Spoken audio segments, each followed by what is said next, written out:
Trying to find an angle on this camera in my room where I don't get a glare in my glasses would mean I would have to rearrange my entire room. I'm not about to do that. Or talk to you like this the whole time with my head bent. I don't like that either. I'll just forever have to suffer. It's Monica again. I'm here with a new video. I'm going to combine two of the types of videos that I did last year. So this is both kind of, reading wrap up as well as a book haul for the last few months. It's actually not the end of March yet, but I don't think I'm going to finish Chloe Brown before the end of March, because this is what I'm currently reading along with Three Musketeers. I haven't touched this book in like a month though. But I don't think I'm going to finish this before the month is over, so I'm just going to talk about the books that I have read and the books that I have purchased. And I'm very happy because I finished my reading goal. In a video earlier this year, I said that my reading goal was 4 books, and I have read 4 books. I'm very happy about that. Let's get into them and the 5 books that I have purchased so far this year. The first book is one that I've had for a little bit now. I actually bought it at a convention. It was Kineticon in 2021. I went with my cousin, and when I was on Twitter looking at the hashtag, this seller popped up and everything on their table was foxes. And I love foxes. So we were able to find their table, and they had a bunch of fox stuff as well as their own little children's picture book called Floral Frolic. It's about these 2 little foxes just trying to get flowers. And why did it just get so dark all of a sudden? Hello? The artwork in it is really pretty. Queenie is the white one, and then Dawn Sing is the orange one. I got this and 2 posters actually from them that I have on my wall. It's above my bed, which is a mess, so not going to show you those. But I read this one mainly because I was trying to do that Pages challenge from the Story Graph, and I didn't want to read the books that I was actually reading.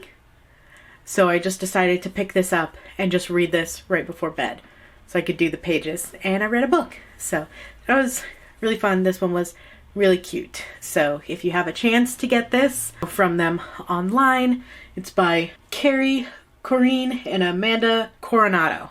I'll try and leave a link to their store or just like to the book down in the description below. So if you want to get this, or you think this might be a cute book for a kid in your life, you can do that. The next book that I was able to finish is Fat Chance, Charlie Vega. This is by Crystal Maldonado, and I liked this book. It's a YA sort of coming of age story of Charlie. She's plus size and she's just trying to live her life. Not, feels like she's kind of in the shadow of her best friend as well as her mom, and the struggles of that and finding love, heartbreak, all of that. I did really like this book. I definitely recommend it for anyone who wants to read more plus size main characters, whether it is YA or adult, because I'm definitely trying to find more of those myself. And this is a book that I think I really would have loved if I read it when I was the same age as Charlie in the book. But definitely recommend going and picking this up as well for, the representation, because it does talk a little bit about that in the book. I like the little blurb on the back. It says, coming of age as a fat brown girl in a white Connecticut suburb is harder when your whole life is on fire though. And while I'm not a fat brown girl, I definitely was a fat girl growing up in a New England, not suburb, but city. So just growing up fat is hard because like not Chloe. That's Chloe. How often have I called you Chloe in this video? Charlie mentions in the book she remembers the moment she realized she was fat because another kid in her class when she was in, I think it was the 4th grade, told her why do you take up so much space, or why are you so big? I don't know if I remember the exact moment I realized, but I definitely remembered thinking about it when I was a kid, and I should not have. I should not have thought about that as a child. I should just have been a child. So, also warning for stuff like that and like diet culture and diet talk in this. But I definitely think it's a good book to pick up. The third book that I read, you can actually see that I talked about it a little bit in the February romance reading challenge that I failed. Because it was the only book I read. It's supposed to be a challenge to just read romance books all month, and I read one. And it was Fangs by Sarah Anderson. And it is a cute little graphic novel. I think it's like 100 pages of a vampire and a werewolf falling in love. It is an adult story, so it's not like children's vampire stories, but I thought it was really cute, and the book is really pretty as well. You know, black sprayed edges and this like faux suede kind of texture on the cover. You can hear it. This was a cute, fun read. Did not take me that long. I think, if I remember correctly, it was like 16 minutes that I went through this. So not long at all. I think it took me longer to get through Heartstopper. Definitely, if you are a fan of vampires, werewolves, graphic novels, I highly suggest this, you know, just to give it a try. But I really liked it. And then the fourth book that I read this year, and the one that helped me hit my reading challenge, was If the Shoe Fits by Julie Murphy. I was starting to read this book at the end of February, and then these accounts that I follow on Instagram, I've talked about this before, they do this 1,000 pages reading challenge that goes for a week. So I tried doing that and I got sick during it. I had been trying to do like a whole vlog on it, and I got sick, so I wasn't reading. But I did finish this, and I really, really liked it. I really did. And I'm very happy about that, because I wasn't the biggest fan. I didn't hate, but I wasn't the biggest fan of Faith Taking Flight by Julie Murphy, which is her YA book. But this one is a Cinderella retelling with a plus-size girl. I don't know if you can see her. There she is. And I thought this was so cute. The premise is that she is just graduated from design school, fashion school, and she goes on to basically The Bachelor to possibly find love, but also try and make a name for herself in the fashion world. And I really love this. One part that I really liked about it is that she wasn't starting to love herself. She already loved herself. She knew who she was, what she was, meaning like she knew that she was fat, and we didn't really get to experience a lot of fat phobia or like hateful comments. So I liked that. There were still some, mainly from one character. I really liked that aspect of this book, and the love interest, I loved him so much. Definitely, especially if you love retellings or if you're a big Cinderella fan, I also highly recommend this book. So those are the 4 books that I have read between January and March. I'm glad it wasn't just one book a month, which was kind of my average last year. So we'll see if I can pick it up a little bit.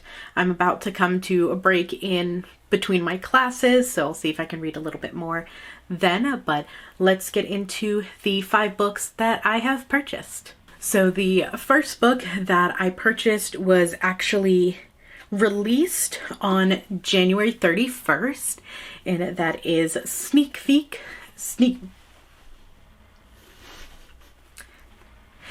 And that book is Sneak Thief, and this is by J.R. Rainville. This book is available both in paperback and Kindle. I decided to get it paperback so I could get it signed, because J.R. Rainville is actually one of my old high school teachers. She was my fantasy literature teacher, and I've kept in touch. We've been Facebook friends for a while, so I've been following her journey with getting this published. And so when she said that she was doing, you know, signed paperback copies, I obviously did that one. So very excited to read this one soon. I actually don't know much about it. I just wanted to support my teacher. So let me read it real quick. So it looks like it's a heist kind of book with magic. So there are some people born with magic, some people aren't. And it looks like people with magic are more highly looked at than those who are not gifted. And those who do not have magic are sentenced to work in the church, or they have to go in hiding. So this seems interesting. So hoping I can get to this one soon. It's also the first in a series, so it's the Ungifted series, and it has one of my favorite things with a numbered spine. So publishers, bring that back, because I actually don't think I have any. These ones do it. My Dragonlance books, which I haven't read yet. But yeah, no other books that I own do this anymore. I think it's a crime. The next two books that I got together, I got them for myself as a gift because I am scared of driving, but I need to drive to do things because of the way society is. And I 100% don't like driving on the highway. Normally, if I have to go anywhere on the highway, I will make my mom go with me so she can drive. I don't like doing it. But I wanted to see my friend who lives a little bit away, and I decided to drive on the highway. I did have my mom with me just in case, but I made it all the way to my friend's house. We were perfectly fine.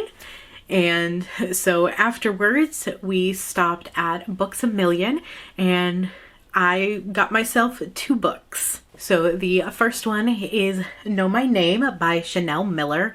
And this one, I have not seen a lot of people talking about it. I've really seen Jenny from This Story Ain't Over talk about this book, and Chanel Miller is Jane Doe from the Brock Turner case, and it's her memoir of her side of things when that all happened. If you don't know the Brock Turner case, it was a sexual assault case in... What year did this happen? I was in college. I know that. It was a little bit ago. Look it up. I'm not going to talk about it. But she wrote a memoir. It talks about like her feelings. Oh, she was actually called Emily Doe, not Jane Doe. Did they call her Emily Doe because she was living? Is that the difference between a Jane Doe and an Emily Doe?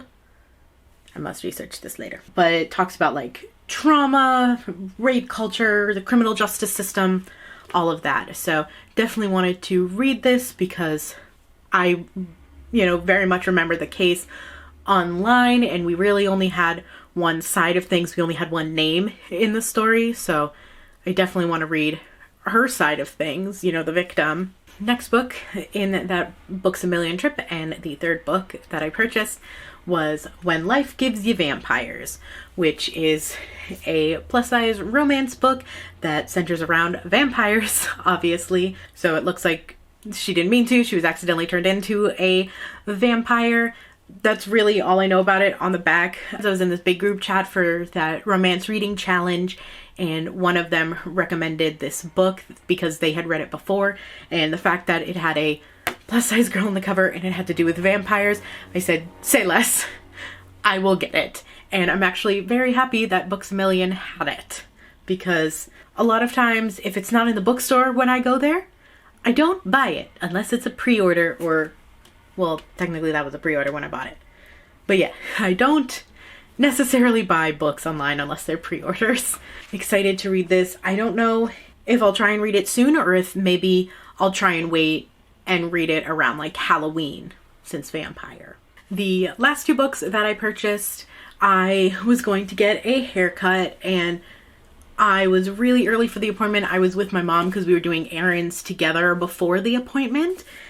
And I think we had like an hour and a half before we had to go, we were close by and I was like, hey, can we go to Barnes & Noble? I'll buy you something. I don't think she got anything. I think I just got something. But oh well. I actually got 2 books in like I think they're both science fiction, technically classified. They were in the sci-fi fantasy section. The first one is The Long Way to a Small Angry Planet, and this is by Becky Chambers. And this is actually the second book that Sarah Glenn Marsh recommended to me, I'm pretty sure. When I had asked for Rex one time on my old Instagram account, when she recommended Gideon the Ninth, I'm pretty sure she also recommended this one. I can no longer find that post because it's on my old account that got hacked and deleted. This one is it's a sci-fi book about this girl traveling, ragtag team of characters.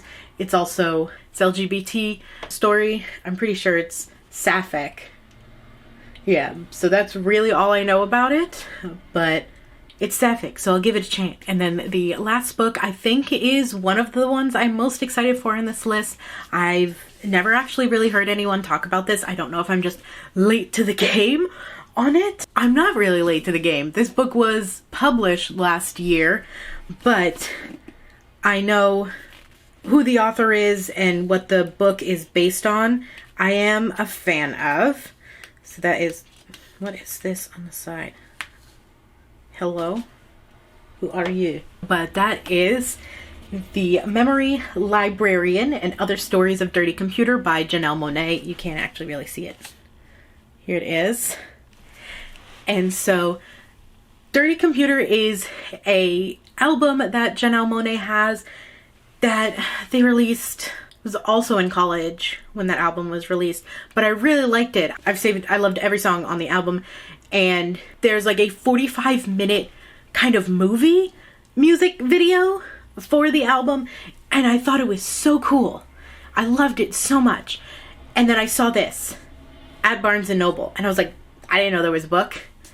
And so it has Afrofuturism in it. It is kind of the story of the critically acclaimed album. It explores different threads of liberation, so queerness, race, gender, plurality, and love, and it becomes entangled with future possibilities of memory and time in a totalitarian landscape, and what it might cost to unravel and weave those threads into freedoms.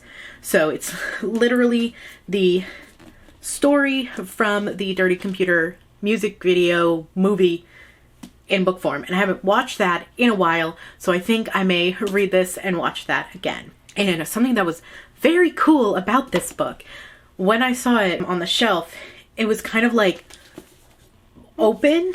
If you looked at the top, it looked like this. So it was like somebody shoved something into this book. I thought it was like a piece of trash that somebody had shoved in this book because they didn't want to carry it anymore. But that's not what it was. It was a enamel pin for the book, because I checked and the other book on the shelf also had the pin in it. Here it is. It says occupancy pink, established 1 DC, which I'm pretty sure means 1 dirty computer. But it's a cute enamel pin, and Pink is probably my favorite song from the album. That was really cool. It came with a little gift. I love when things come with little gifts, because I didn't have to pay extra for the pin. I mean, it was probably mixed in with the price, but it was still free, technically. Those are the 4 books that I read and the 5 books that I purchased within the last 3 months. I'm excited to read the ones that I got hopefully soon. Also finish Chloe Brown and the other books. So currently, out of the TBR that I originally had for this year, I still have 4 of those books. So I still have Harrow the Ninth, The Devil's Thief, See What I Have Done, and Borderline. Hopefully I'll get to those soon. And I can't wait to see how many books I read this year, now that I've hit my reading goal and it doesn't necessarily kind of feel like a burden. If you've read any of the books that I did, or if you've read any of these books here, let me know your thoughts on them. If there's anything that I should know about any of these books before heading into them, or what you felt on any of the books that I've read, if you had a different opinion. leave those in the comments below, and I'll see you guys in another new video soon. A bientôt!